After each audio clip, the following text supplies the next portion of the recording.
Local, state, and federal authorities respond to McDowell High School this morning after a report about an active shooter that turned out to be false. Hoax or swatting calls like the one that targeted McDowell High School have increased in the past 2 years, and they can have lasting effects even if they're fake. A News 13's Nisha Pettyhome talked with school security experts about this troubling trend.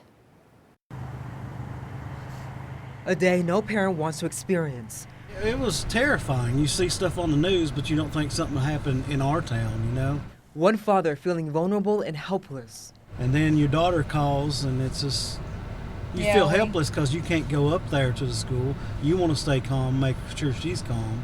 Early Tuesday morning, just after local, state, and federal law enforcement agencies responded to an anonymous call made about a possible active shooter at McDowell County High School. Our 911 communicators immediately processed that call when it came in, and just an overwhelming response to get onto this campus and quickly stabilize and identify that there was no active threat.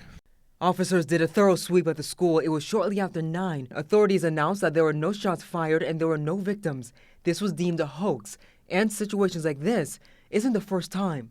Our public information office have documented large numbers of these cases.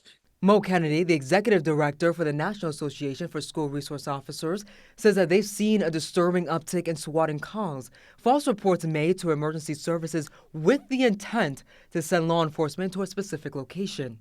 Kennedy says that there are repercussions for swatting that extends far beyond the immediate danger of the call.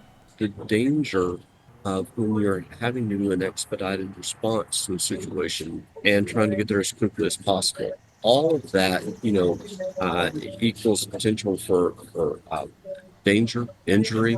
This also means diverting critical resources away from real emergencies.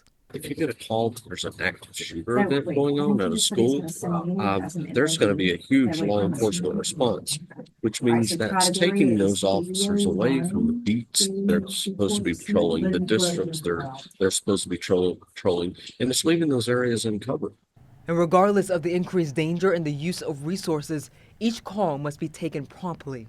We have to take the call seriously until we can prove that otherwise. Officials say that the false report at McDowell High School is still under investigation, and the situation is being handled with the utmost sense of urgency. We're going to be running down every avenue that we can to see that we determine who that call was from and prosecute accordingly. I'm Nisha Pettyhome, News 13. Students at McDowell High School were sent home after this incident this morning, and they'll be back in class tomorrow, although McDowell County schools are operating on a 2-hour delay because of the weather.